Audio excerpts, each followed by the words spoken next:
Buenas tardes. Regionalizar la poesía siempre pareciera improcedente por esa condición de universalidad que la misma poesía encierra. Para mi opinión, la poesía es el develamiento de su presencia. La poesía está en todas partes. Yo creo en una poética desigual. La poética siempre es desigual. Primero, por la individualidad de quien la genera, y quien la genera no creo yo que sea a partir de la originalidad. No nace la poesía en quien la genera, es en quien la devela. La poesía está en todas partes, en todas las cosas, en cualquier sitio. Recuerdo, por ejemplo, el poema La cucaracha que pisó Javier Heró a sus 24 años.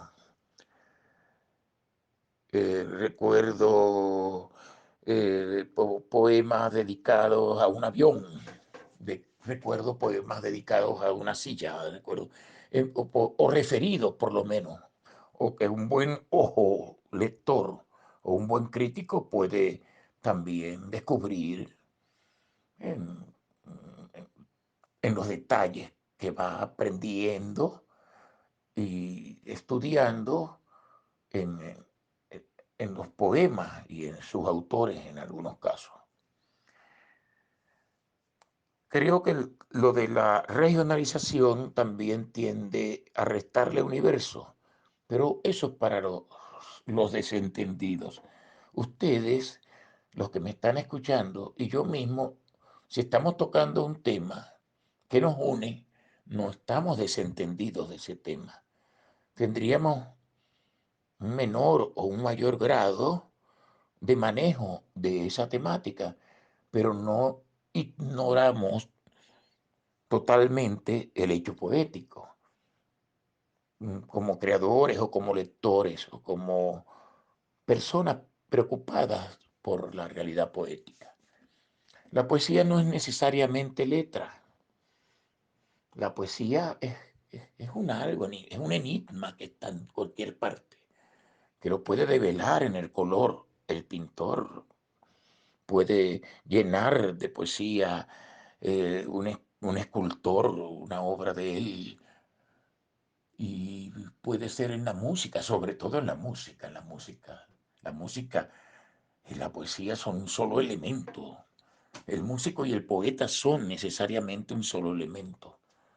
No hay poesía que no sea musical.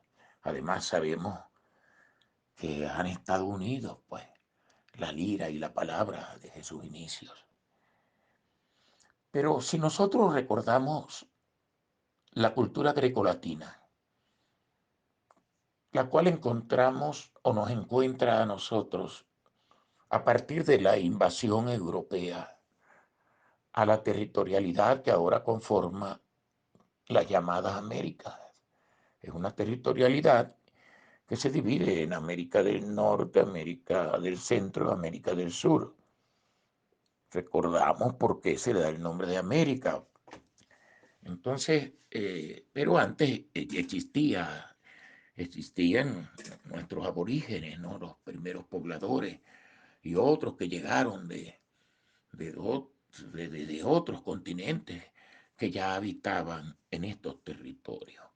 Pero la cultura grecolatina nos llega a través de los conquistadores eurocentristas que provenían de Europa, especialmente de uno de los países más atrasados para ese tiempo de Europa, que era España.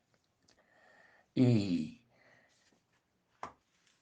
todos imbuidos también de la cultura grecolatina, de la mitología griega sobre todo, y la mitología latina, que se parecen mucho. En una parte Dioniso reina como la divinidad celebratoria festiva de las cosechas, del campo, de la vida, de las nutrientes de la vida.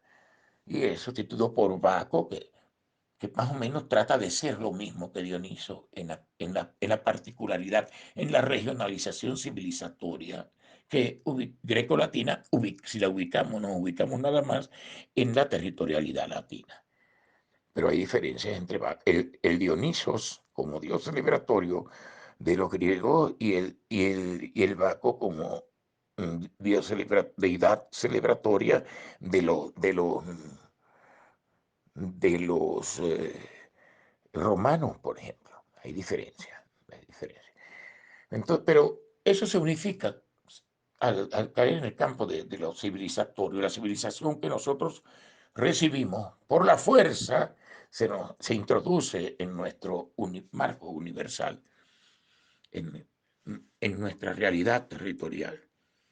Entonces, si Grecia está conformada por más de 150, 160 islas, eh, bueno, ya la regionalización de hecho existe en ese mismo universo. Así como podemos hablar de Safo de Lesbos, podemos hablar de Arquíloco de Paro, podemos hablar de Efeso, podemos hablar de acá y de allá, ¿no? Podemos hablar de determinadas islas. Muchas de ellas pueblan todavía nuestra poesía contemporánea. Y personajes que aparecen, que no han desaparecido en el tiempo. Es muy difícil que los mitos desaparezcan en cualquier cultura, en cualquier civilización. Nosotros asumimos esa cultura sin olvidar la nuestra. También existe una poética temona, también existe una poética guarao, también existe una poética guajira, existe una gran poética azteca. Además hubo un emperador llamado Nezahualcóyotl, que era un poeta de gran importancia, de gran trascendencia histórica y universal. Entonces, la poesía es difícil regionalizarla, pero es falso que se desuniversalice, porque las realidades siguen siendo comunes en cualquier parte del mundo, aunque haya características muy particulares en cada soberanía o territorialidad nacional. Se habla también, y hablaba Palomares particularmente, de que ninguna frontera es totalmente artificial, porque generalmente las fronteras se nutren de algún arbitrio humano, pero a partir de una referencia natural. En una conversación, por ejemplo, podía decirnos que él sabía cuándo terminaba Lara cuando miraba la vegetación. Cuando dejaba de ver cardones y veía árboles frondosos, él sabía que estaba en un estado cercano a Lara, pero ya no era Lara. O cuando en sus propios Andes, él viajaba en un carro, lo tenían acostado atrás y veía por los vidrios, iba mirando las montañas y la vegetación, le iban diciendo si estaba en Trujillo, si estaba en Mérida o si estaba en el Táchira, por ejemplo. Todo eso nos va hablando de cómo las referencias son comunes. Todo es igual en todos lados, dice Emily Dickinson, aquella gran poetisa o poeta, como ahora le dicen. Las estaciones, todo es igual en todas partes. Las estaciones son las mismas. La mañana revienta en mediodía al romper sus cápsulas de fuego. Otros dicen sus cápsulas de plata. En otras traducciones aparece así esa estrofa de un poema de Emily Dickinson. Entonces entendamos que al referirnos a la poesía larense nos estamos refiriendo a una poética tan universal como esa cita que he hecho de Emily Dickinson. pero que se hace en esta territorialidad y tiene elementos y referencias metafóricas, en muchos casos, imágenes tomadas de esta realidad y de nuestra más próxima semejanza, como decía el poeta colombiano, el gran poeta colombiano Jorge Salamea, al referirse a nuestro prójimo. Entonces, ya sabemos que vamos a hablar de la poesía larense, de una región, de un país llamado Venezuela, que ya existía como territorio identificado por la naturaleza, por su naturaleza, por sus límites con otros escenarios territoriales del mismo continente. Por las características demográficas, no era precisamente Venezuela el territorio más desarrollado de América. Al contrario, era una vía de escape de muchos perseguidos antes de Colón y después de Colón también, hacia la salida, hacia las Antillas, ¿no? Y hacia otro sitio. Entonces estamos hablando de Lara. Lara está ubicada en el centro occidente venezolano y está muy vinculado el estado Lara a Falcón, a Yaracuy, a Portuguesa, al Zulia.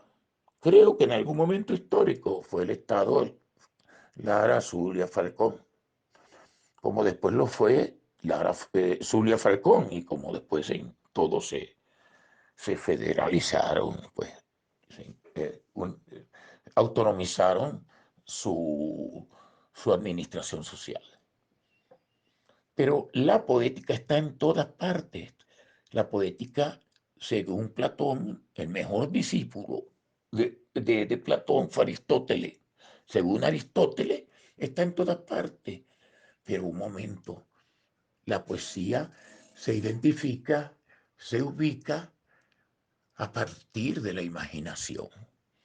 Empezamos a imaginar mediante la contemplación es la que nos vincula con la imaginación y para poder imaginar debemos establecer relaciones, comparaciones, debemos tener un universo referencial. Lo que vamos viendo lo vamos comparando con aquello otro, vamos mirando para acá, mirando para allá y también empezamos a darle nombres. Primero fue el verbo, nos dice en la Biblia. Entonces empezamos a darle el nombre a las cosas, a las realidades y a las acciones de las cuales somos actores los humanos, pero las acciones que también generan toda la vida animal y se genera en la vida vegetal también, en la flora, en la fauna. Nosotros no olvidemos que somos animales. A veces nos cometemos la animalada de olvidar que pertenecemos al reino animal y cometemos una animalada. Imagínense ustedes que uno se ponga a hablar de todos los animales y de sus animaladas. Sería hablar de todo, porque todos cometemos animalada. Pero somos nosotros entonces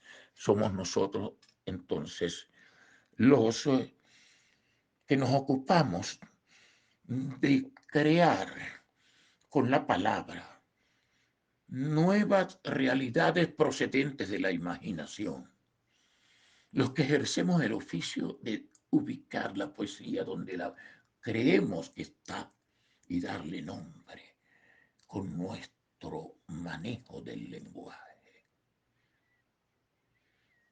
Para eso tenemos que conocer el lenguaje y el lenguaje es uno y es múltiple también. Es uno y es muchos. El lenguaje más importante es la lengua.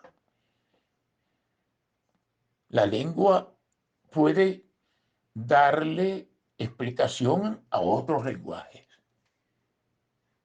Y hay otros lenguajes que no generan la lengua. Pueden estimular el pensamiento. Pero la lengua es el lenguaje por excelencia. El poeta, aún en su más íntima individualidad, debe manejar hasta donde pueda, hasta donde indague, hasta donde desee y necesite todo el laberinto verbal, todo eso, ¿no? Y en nuestro caso,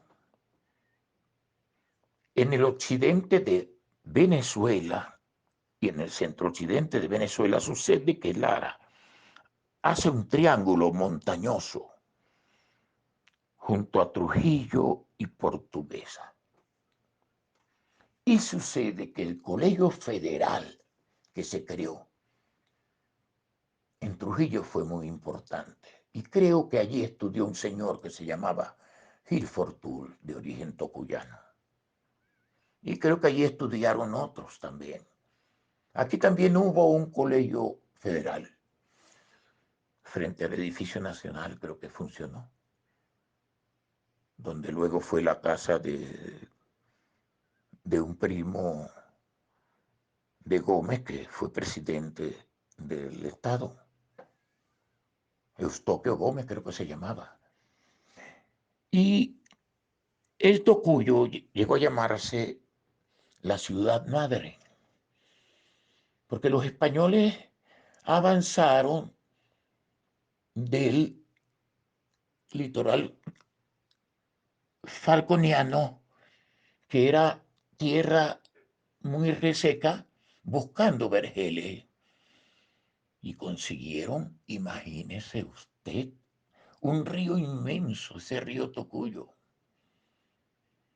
que otros llaman Limón cuando se aproxima a las costas falconianas, a desembocar en, en las costas falconianas. Ese triángulo montañoso es dominado culturalmente por Trujillo. Tal vez sepan ustedes que porcentualmente Trujillo es el estado con mayor índice de insectos en nuestro país. Lo insectuoso existe en nuestras montañas de una manera muy marcada. Yo que vivo en una montañita, he estudiado muy de cerca he estudiado muy de cerca ese fenómeno. Y he estudiado también la palabra.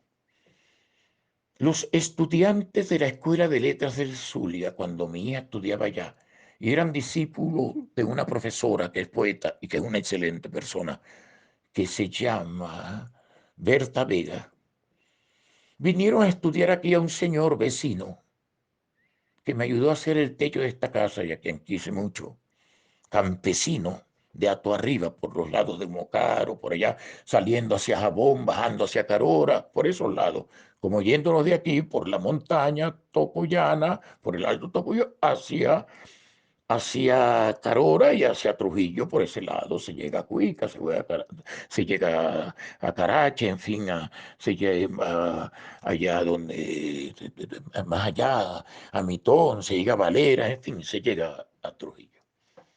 Trujillo era culturalmente dominante en este triángulo.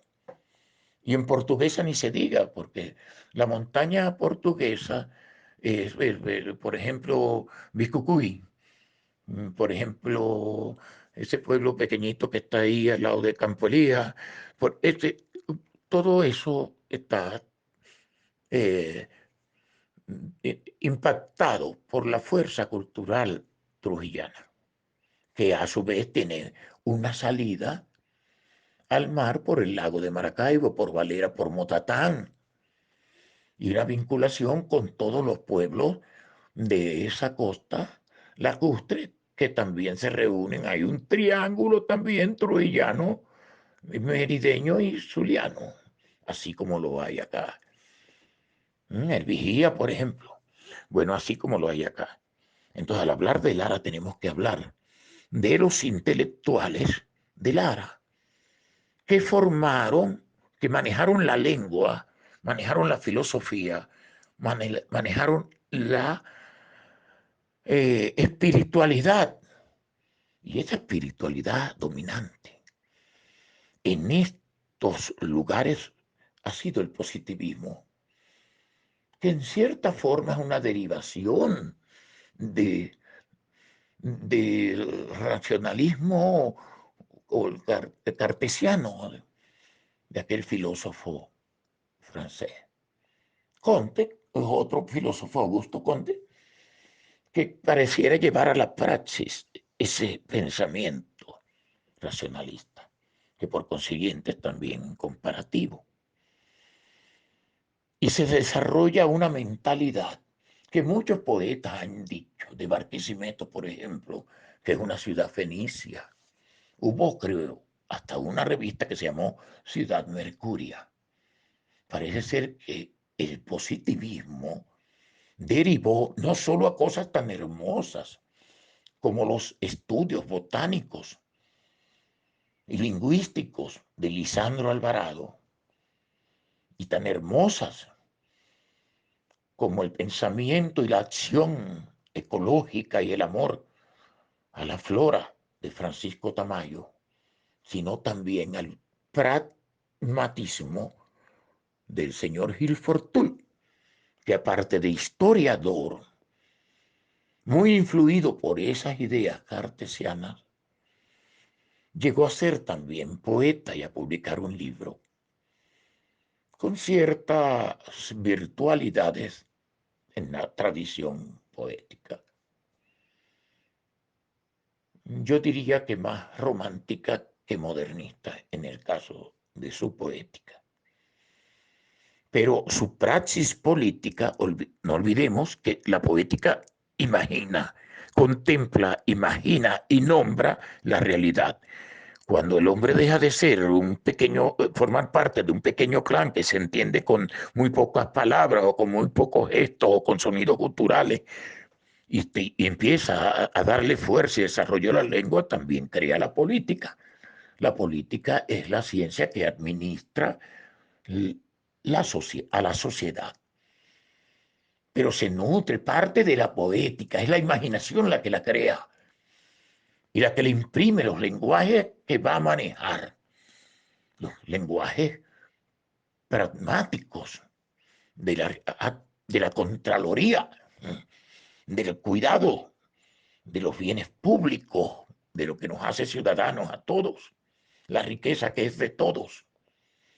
Entonces, evitar hablar de política al hablar de poética sería no conocer el origen de la poética y su traslación necesaria a la política. Quienes olvidan eso o lo ignoran son los políticos. Pero un verdadero poeta no es un disociado nunca, ni un disociador, ni un exterminador de civilizaciones ni de culturas. No es un depredador del hombre, no es un destructor de la vida.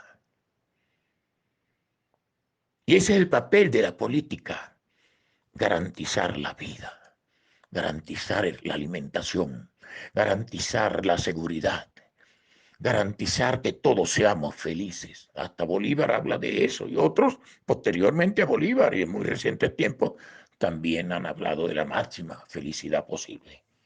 En vías de eso anda siempre la utopía, por ejemplo, mejorando siempre, avanzando hacia el horizonte, engrandeciendo el derecho del hombre a participar en su destino como individuo y como sociedad.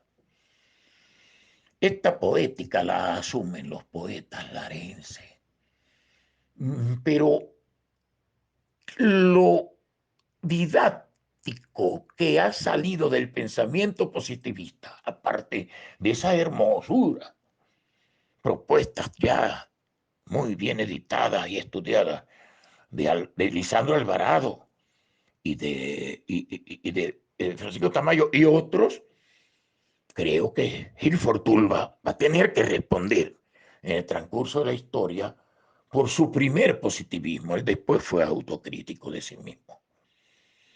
Porque pareciera entonces que ser positivo es como quien dice, ese muchacho se ha superado mucho. Relacionan lo positivo y la superación es con los haberes materiales, con lo material, lo que se reduce al dinero, a lo monetarista, el pragma mayor. Y posteriormente, allí en el Tocuyo, cuando se creó el Banco de Venezuela, cobraban el 1% de interés anual. Bueno, de ahí nace una poética. O sea, esa política nació de una poética, de una imaginación que en Francia fue el humanismo y se transformó también en el racionalismo y, y en el pragmatismo. No olviden que también un presidente nuestro paseaba por allá, por los campos Elíseos, paseaba y sonaban sus medallas, que tenía muchas en el pecho. Ese señor, Guzmán Blanco, ese señor afrancesó mucho a nuestra intelectualidad, además de que creó el decreto de la educación pública. Eso no puede ser, que nosotros perdamos nuestras propias identidades y abandonemos nuestros orígenes. Pero eso es porque la realidad de la historia es que se mueve. Y la historia de los pueblos ha sido, lamentablemente, yo no soy un guerrerista, pero no puedo ser un pacifista porque entiendo y he estudiado que todos los pueblos provienen de la guerra. Y de ahí nacen las nacionalidades, de ahí nacen las soberanías. Entonces, la poética, por ejemplo, de Roberto Montesinos, usa mucho alusión al clasismo, a las diferencias sociales, con mucho humor en Los Lagos Verdes, por ejemplo, correspondencia en aquel poema. Yo venía por los rayas hacia Carora, por los llanos de Monay, y toca temas escabrosos aún en este momento. ¿Mm? Y no, la intención no es atacar a nadie en particular, ni a ningún gobierno, ni a ninguna etnia que ha formado parte del crisol de razas del que hablaba Bolívar. Entonces, pero aquí hay unos poetas que destacan, mire, maravillosamente, maravillosamente, tanto en el pasado como ahora, ¿no? Como ahora. Un poeta pues, de nuestros tiempos, ¿no? Que además han hecho trabajos, pero gigantescos en función del conocimiento y en función del lenguaje. La contribución de Ramón Querale, pero los poemas, mire, Agua Negra, mire ese hombre de Matatere, cómo escribe una poesía telúrica tan hermosa, tan profunda. Hay que leer la obra de Querale. En nuestra contemporaneidad, aunque recientemente difunto, y Álvaro Montero, el papá de esta niña que ha creado este espacio tan importante, en un momento en que la obra de Álvaro no ha sido publicada sino por el amor de sus amigos. ¿Cómo es posible que la obra de Álvaro Montero, que creo que ya se va acercando a los 20 años de fallecido, anda como en los 16 años de fallecido, y Álvaro tiene una obra publicada por Humberto Márquez, un amigo de él, y William Osuna, y se juntan y reúnen apretados ahí los poemas para... ¿Cómo es posible que aquí nadie se haya encargado de la obra de Álvaro para difundirla como se merece un buen autor, un buen poeta? Pero todo es un continuo en la poesía. Álvaro es una extensionalidad de la poética propuesta por el chino Valera Mora. que ya fue propuesta hace mucho por Rufino Blanco Fombona, que ya fue propuesta hace muchísimo también por el mismo Aquiles Nazoa, en cierta forma, aunque cargado de humor. Pero lo económico, el tema de lo económico es coincidente y de las teorías políticas son coincidentes en el Chino y en Álvaro. Y es así. Yo conocí a Álvaro porque el señor Rafael Uzcategui, quien es un dirigente político, me entregó un papelito a mí que me entregó un señor que yo no conocía que se llamaba Álvaro Montero. Acababa yo también de llegar. Yo me vine para acá, para Lara en el 66, acá. Y él estaba por ahí en el 69, 68, él estaba terminando su carrera de Derecho en Mérida y había hecho amistad y se había metido en lo profundo de la poesía contemporánea venezolana, porque en ese tiempo era la Atenas de Venezuela, era sencillamente Mérida, y tocada por nosotros por el andinismo que nos llegaba por Trujillo. Fácilmente uno agarraba esa carretera y llegaba allá, o la agarrábamos por aquí por Barinas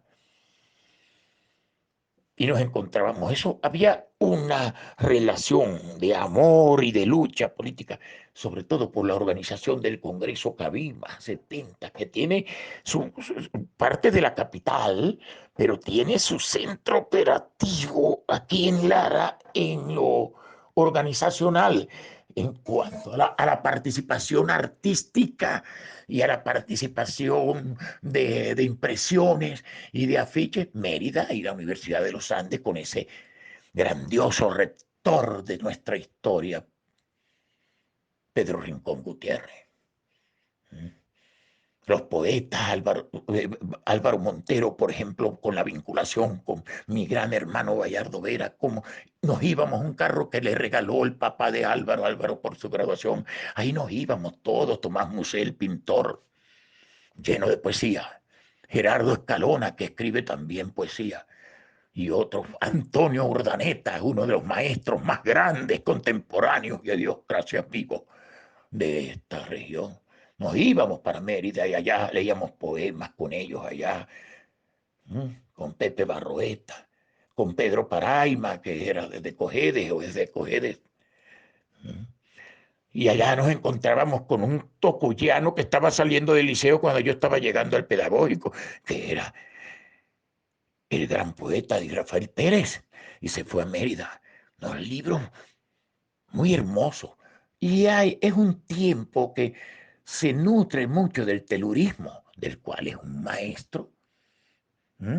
El de Adiós Escuque, el del Reino, el del Paisano, ¿Mm? El del Señor, maestro grande nuestro y amigo querido, Ramón Palomares, señores. ¿Mm? Ese telurismo que en uno asume la forma del amor, como en Álvaro, pero ¿qué sería de Álvaro y de su poética si no existiera en la cultura regional, a pesar de que muchos, como es, alaban su condición de ser ateo? Pero ¿qué sería la poética de Álvaro sin la Divina Pastora y sin el padre Macario Yepes?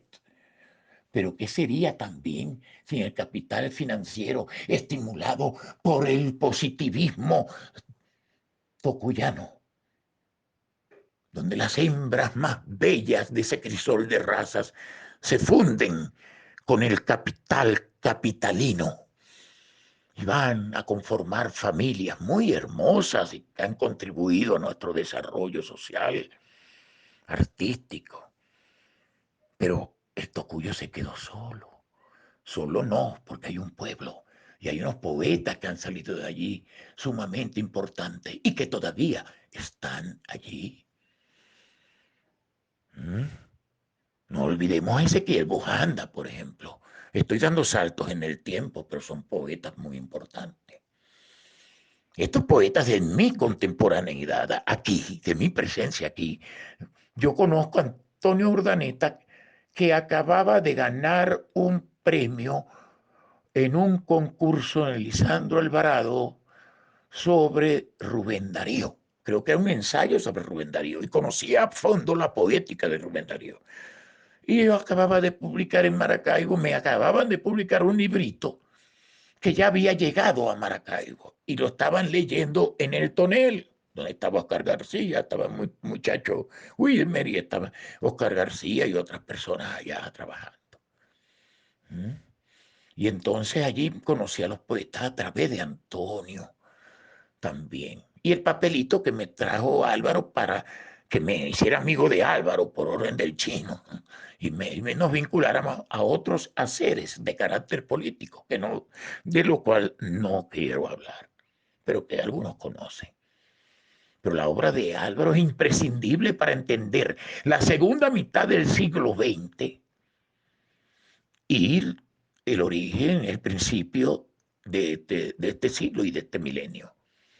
Marca este momento histórico, está marcado por la poética de Álvaro Montero y por la poética de Antonio Urdaneta, un gran telurista más enigmático, más íntimo, más etéreo, pero al mismo tiempo más telúrico, que sería de esta montañita de por aquí, sin los poemas de Antonio Urdaneta. Él comprime sus propios silencios en una poética enigmática, teórica, pero ay, cómo sabe de San Antonio, ay, cómo sabe de San Benito, ay, cómo sabe de nuestro frío, ay, cómo sabe de nuestros vientos. Eso es muy importante.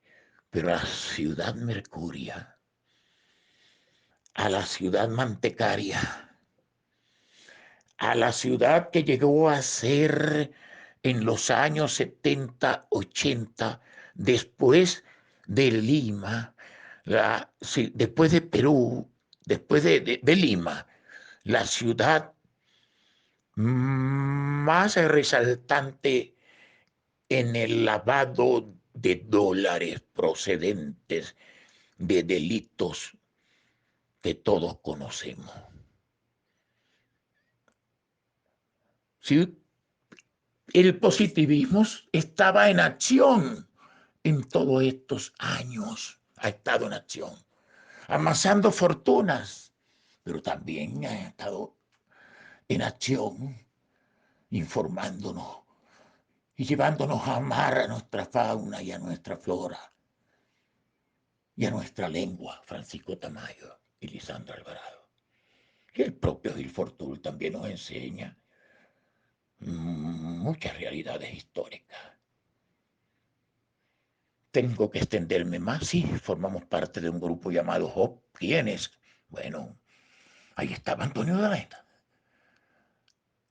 Tomás Muset, eh, Gerardo Escalona, estaba Naudi Guarecuco, Naudi Lucena, estaba Tito Núñez y otros más. No creo que se me escape ninguno en este momento de los que comenzamos en el primer número. Posteriormente también está otros se van sumando. Luego se dan las divisiones políticas y tal y cual. Lea se funda en ciertos nexos con algunos movimientos y responsabilidades surgidas para algunos dirigentes provenientes de determinada organización en esta zona y se vinculan por allí a un trabajo excepcional. Lo que ha hecho Lea es maravilloso.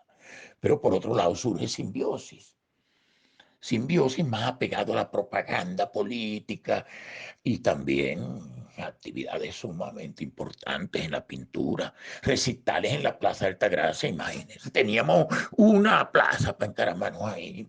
Recuerdo a Ali primera cantando allí, otros más, los actos que allí se escenificaron, las reuniones que se daban en Simbiosis iba hacia el pueblo. Y hubo un momento en que el Estado Lara tuvo la mejor unión cultural de los barrios de todo el país, todo era referencia nacional. Y algunos políticos convirtieron de los llamados de izquierda y llamados revolucionarios, convirtieron fácilmente, por sus ambiciones personales, todos esos grupos que eran expresión natural del pueblo los convirtieron en militancias políticas y en células políticas para destruir a otros y para apresurar la toma del poder, que por cierto muchos no lograron alcanzar. De eso se podría hablar en otro escenario, en otro lugar, pero hablando de esa poesía, hablo de la importancia de Job. Pero también fueron muy importantes las publicaciones que hacía Lea. También en el Politécnico logramos alguna publicacioncita. Lo que hicieron el poeta Barrio, Florencio, Anuar, toda esa gente con Pichardo a la cabeza, en lo organizativo y en el oficio de mantener viva la revista principal, es una hazaña. El mismo Agustín Calleja Vieira abrió las puertas, una vez fue director de Cultura del Politécnico y abrió las puertas. Rafael Montes de Oca Martínez. Aquí ha existido un movimiento literario muy importante en nuestra contemporaneidad, pero no ha existido un Estado venezolano, salvo aquí mismo, la UCLA, el Politécnico, el Pedagógico. No ha existido nada nacionalmente que nos atienda como nos merecemos. Los poetas nuestros grandes, aun cuando haya sido por algunos vituperados, grandes como Rafael Cadena, inmenso poeta larense, orgullo de este país y de esta región, ha sido difundido en Caracas y en el exterior. Aquí tuvo los cantos iniciales, que por cierto, el mío me lo quitó Pedro Paraíma hace como 52 años. Bueno, y esos cantos iniciales ya determinan para dónde iban, cuál era el camino ontológico de la poética de Cadena, así como este lúrico, el de Álvaro, y este lúrico, el del Chino, y que lo teluriza, que hay más próximo a la tierra que la administración de ella. ¿Mm? ¿De dónde ha nacido el rentismo, sino de nuestra tierra y de nuestra soberanía? Yo me estoy extendiendo mucho, me quedan muchas cosas que decir, pero debo respetarlos a ustedes. Dejo este humilde pensamiento mío esta noche, cuando lo estoy grabando, aunque ya les dije buenas tardes, porque sé que será mañana difundido, para que ustedes lo envíen como quieran por parte o hagan uso de esto. Mi saludo y mi felicitación, porque muchos de ustedes, en vez de estar en otras acciones, no cónsonas con el alma de los poetas, están dedicados al estudio de la poesía. Eso los felicito. Reciban un abrazo.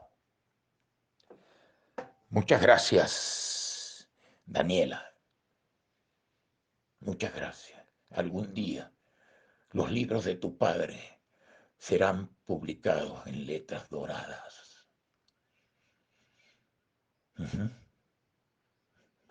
Hasta luego. Buenas noches.